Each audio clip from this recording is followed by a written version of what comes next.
Hello doctor గారు. Hello madam. So డయాబెటీసే కాదు, మిగతా కామన్ పీపుల్ ఎవరన్నా కూడా సమ్మర్ అనగానే ఫస్ట్ వాళ్ళకి రాగి జావ గుర్తొస్తుందండి. అయితే ఎలాంటి హెల్త్ ప్రాబ్లమ్స్ ఉన్న వాళ్ళన్నా కూడా అసలు రాగిని ఎలా కన్జ్యూమ్ చేయాలి? ఈవెన్ రాగే కాదు, గోధుమలు, ఇంకా మనకు మిల్లెట్స్ అన్ని ఉన్నాయి కాబట్టి ఇవి ఏ ఏ టైంలో తీసుకోవాలి, ఏ విధంగా తీసుకోవాలి? షుగర్ వ్యాధి పేషెంట్లకు మన దగ్గర ఎవరైతే షుగర్ తగ్గించుకోవడానికి వస్తారు కదా, చాలామంది ఇన్సులిన్ పైన ఉంటారు. ఇన్సులిన్ పైన ఉండి వాళ్లకు అయినా కంట్రోల్ అవ్వదు. అయితే వాళ్లకు డయట్ కూడా మాడిఫై చేయాలి. ఇప్పుడు ఇన్సులిన్ తీసుకుంటున్నారు కదా, ఇప్పుడు ఫస్ట్ ఒక 5 యూనిట్స్ తోటి స్టార్ట్ అయింది అనుకోండి. మెల్లమెల్లగా అది పెరిగి 10 యూనిట్లు అవుతుంది, మెల్లగా పెరిగి 20 యూనిట్లు అవుతుంది. రిపోర్ట్ తీస్తారు, కొందరికి నార్మల్ వస్తుంది, కొందరికి 200 300 వస్తుంది. ఒకవేళ రోగం కంట్రోల్ అవుతుంది అంటే ఈ ఇన్సులిన్ డోసులు పెరగాలనా? పెరగొద్దు కదా, స్టేబుల్ ఉండాలి. 5 యూనిట్లకు మనకు ఫస్ట్ డే నార్మల్ వచ్చింది అంటే మనం అది వాడుతూ అంతే రావాలి. ఎందుకు పెరుగుతుంది అంటే రోగం లోపట పెరుగుతూనే ఉంది, మనం జస్ట్ దాన్ని కవర్ చేస్తున్నాం.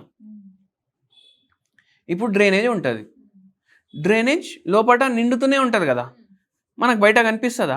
లేదు. ఒక్కరోజు వాళ్ళు వచ్చి మొత్తం సాఫ్ చేసిపోతారు, రోడ్డు మీద పడేసిపోతారు. అయితే ఇది కూడా అట్లనే, రోగం అంటే డ్రైనేజే కదా మన బాడీలో మొత్తం, దాని చెత్త అది పెరుగుతూనే ఉంది, మనం దాన్ని కవర్ చేసి పెట్టినాం. అయితే షుగర్ వ్యాధి కూడా అట్లా, అంటే కనిపించదు బయటికి. నిజమేనండి. ఇప్పుడు చాలా మంది చిన్న పిల్లల్లో కూడా వాళ్ళకి తెలియకుండానే టెస్ట్ చేయిస్తే వాళ్ళకి షుగర్ వ్యాధి అని చెప్పేసి అంటున్నారు. అవును, ఏజ్ తో సంబంధం లేకుండా షుగర్ అన్నది సర్వసాధారణం అయిపోయింది అసలు. అవును, చాలా కామన్ అయిపోయింది ఇప్పుడు షుగర్ వ్యాధి.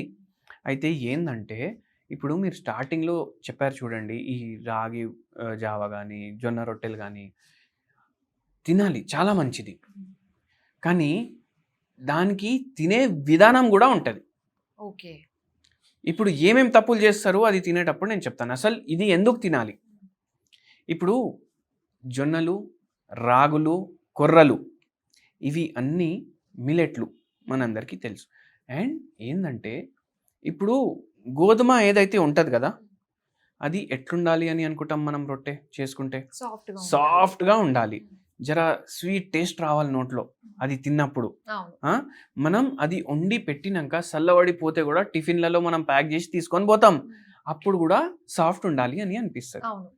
అయితే ఏమైందంటే ఇది చాలా ఒక 200-300 ఇయర్స్ నుంచి మనం ఎక్కువ వాడుతున్నాం. అంతకుముందు అందరు ఏం తింటుండే? రాగులు, జొన్నలు ఇవే తింటుండే. కానీ గోధుమ ఈ వెస్టర్నర్స్, పోర్చుగీస్, ఫ్రెంచ్, బ్రిటిషర్స్ వీళ్ళందరూ వచ్చి దీన్ని కామన్ చేసిండ్రు ఇండియాలో. అయితే బ్రెడ్ దాంతో తయారు చేసుకుంటారు కదా వాళ్ళు, వాళ్ళకి బ్రెడ్డే కదా గోధుమ పిండి. అట్లనే ఇక్కడ రూలింగ్ చేసినప్పుడు చేసిండ్రు. అయితే ఇప్పుడు గోధుమ పిండి సాఫ్ట్ ఉండాలి అట్లా. ఇప్పుడు ఏ చెట్లు పంట వస్తుంది కదా, ఇప్పుడు ఇద్దరు రైతులు ఉంటారు, వాని దాంట్లో పంటలో సాఫ్ట్ వస్తుంది, వీని దాంట్లో జర స్వీట్ వస్తుంది. సేమ్ పంటే కాకపోతే వేరే వేరే పంట, వేరే వేరే పంట. ఇప్పుడు పక్క రైతు ఉన్నాడు, వాన్ పంట గోధుమది స్వీట్ వచ్చింది, ఇక్కడ ఉన్న గోధుమ ఏమో జర సాఫ్ట్ ఉంది. ఇప్పుడు మనకు ఎట్లాంటి గోధుమ కావాలి? సాఫ్ట్ కూడా ఉండాలి, స్వీట్ కూడా ఉండాలి. ఇవి రెండు కంబైన్ చేస్తారు, పాలినేషన్. ఇవి రెండు కంబైన్ చేసి మళ్ళీ దానికి వచ్చిన గింజలు ఉంటాయి కదా, దాంతో పంట తీస్తారు. సో ఇప్పుడు సాఫ్ట్ కూడా ఉంది, స్వీట్ కూడా ఉంది, కానీ పంట తక్కువ వచ్చింది, జర తక్కువ వచ్చింది. ఇప్పుడు ఏం చేయాలి? ఇంకొన్ని దగ్గర పోతారు. ఇప్పుడు ఒక ఎకరంలో ఒక 100 కిలో వస్తుంది అనుకోండి, 1 ఎకరంలో 300 కిలోలు వచ్చింది అంటే పంట ఎక్కువ వచ్చింది కదా. ఇప్పుడు మళ్ళీ దాన్ని కూడా కలుపుతారు దీంట్లో, మళ్ళీ అట్లా దీన్ని ఏమంటారు? మాస్ సెలెక్షన్ అంటారు. మళ్ళీ ఇవన్నీ గింజల ప్రాపర్టీస్ అట్లా అయిపోతాయి. ఇప్పుడు ఎట్లా అయిపోయింది? పంట ఎక్కువ రావాలి, స్వీట్ ఉండాలి, టేస్ట్ ఉండాలి, అయితేనే మనం తీసుకుంటాం. సో అట్లా చేసి చేసి ఈ 3 ప్రాపర్టీలు ఎక్కువ చేయడంలో ఏమైందంటే దాంట్లో ఉన్న ఫైబరు న్యాచురల్గానే తగ్గుకుంటా వెళ్ళిపోతుంది. యాక్చువల్గా మనకు ఫైబర్ వద్దు, ఫైబర్ అంటే టేస్ట్ ఉండదు, కార్బోహైడ్రేట్ అంటే స్వీట్ ఉంటుంది. గోధుమలో కూడా అంతే షుగర్ ఉంటుంది, రైస్లో ఉన్నంత షుగరే ఉంటుంది. సో ఇట్లా జనరేషన్లకు ఇట్లా చేసుకుంటా పోయినరు. ఇప్పుడు అందరు గోధుమ తింటారు కదా, కానీ అందరు జవార్ తినరు, జొన్నలు తినరు, రాగులు తినరు, కొర్రలు తినరు. సో ఈ దిమాగ్ అక్కడ ఇంకా పెట్టలేదు ఇవి రెండు కలిపి ఇట్లా తయారు చేయాలనేసి. సో అవి ఇంకా జర ట్రెడిషనలే ఉన్నాయి. ఓకే. దాంట్లో అందుకే ఫైబర్ ఎక్కువ ఉంది, కాంప్లెక్స్ కార్బోహైడ్రేట్లు ఎక్కువ ఉన్నాయి అట్లా. సో అందుకే ఇవి షుగర్ వ్యాధికి మనకు కంట్రోల్ చేసుకోవడానికి హెల్ప్ చేస్తాయి. ఏం చేస్తాం మనం దీంతో రొట్టెలు చేసుకుంటాం. సరే డాక్టర్ చెప్పిండు భయ్, మేము డాక్టర్ చేతన్ దగ్గర పోయినాం, ఆయన ఏమన్నాడంటే నైట్ ఒకటే జొన్న రొట్టె తినాలి, మీకు కావాలి అంటే కర్రీ ఎక్కువ తినండి కానీ ఒకటే జొన్న రొట్టె తినాలి. కొందరు ఏం చేస్తారంటే ఈ జొన్న పిండిలో కొంచెం గోధుమ పిండి కలుపుతారు, ఎందుకంటే ఇట్లా కొట్టేసి వాళ్ళకి చేయడానికి రాదు, సో బైండింగ్ కోసం గోధుమ పిండి కలుపుతారు, అట్లా చేసుకుంటారు. ట్రై చేయండి అది కూడా కలపొద్దు అనేసి, అది కూడా కలపకుండా చేసుకోవడానికే ట్రై చేయండి. మళ్ళీ సెకండ్ ఏంటంటే చాలామంది ఏం చేస్తారంటే ఇప్పుడు మనం ఏం చెప్తాం, ఏ కర్రీ మీ ఇష్టం మీరు తినండి. ఇప్పుడు నైట్ టైం మనం జొన్న రొట్టె అంటున్నాం, ఇప్పుడు ఇళ్ళకి మనం కర్రీ చెప్పినాం అనుకోండి, అందరు ఏమనుకుంటారు ఏదైనా కర్రీ చేసుకోవచ్చు, చికెన్ వండుకుందాం ఇవాళ, ఇంకొక రోజు మటన్ వండుకుందాం, ఇంకొక రోజు ఫిష్ ఫ్రై తీసుకుందాం, ఒకరోజు చికెన్ 65 తీసుకుందాం, అట్లా ఫ్రైలు గీలు అన్నీ తయారు చేసుకొని ఆ ఒక్క జొన్న రొట్టెతోటి ఇంత మనం అన్హెల్దీ ఫుడ్ వేసేస్తాం లోపలికి. అప్పుడు ఏమవుతుంది, ఎట్లా కంట్రోల్ అవుతుంది? ఇవన్నీ లాజికల్లీ మనం థింక్ చేయాలి. ఎప్పుడైనా కూరగాయలు మీరు నైట్ ప్రిఫర్ చేయాలి, ఏ కూర అన్నా దాంట్లో నూనె ఎక్కువ వేసుకోవద్దు, కుక్కర్లో తయారు చేసుకోండి, 4 సీటీలు పెడితే రెడీ అయిపోతుంది.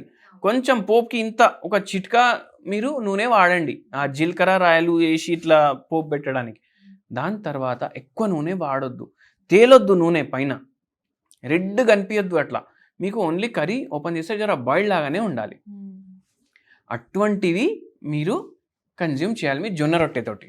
ఓకే, అది మనం మైండ్లో పెట్టుకోవాలి. అట్లనే రాగి గట్క కానీ రాగి ముద్ద కానీ మనం ఏం చేస్తాం, మంచిగా గ్రేవీ తయారు చేసి దాంట్లో ఫుల్ ఆయిల్ మసాలాలు అన్నీ కలిపి తయారు చేసుకుంటాం, ఎందుకంటే టేస్ట్ అట్లా కావాలి మనకు.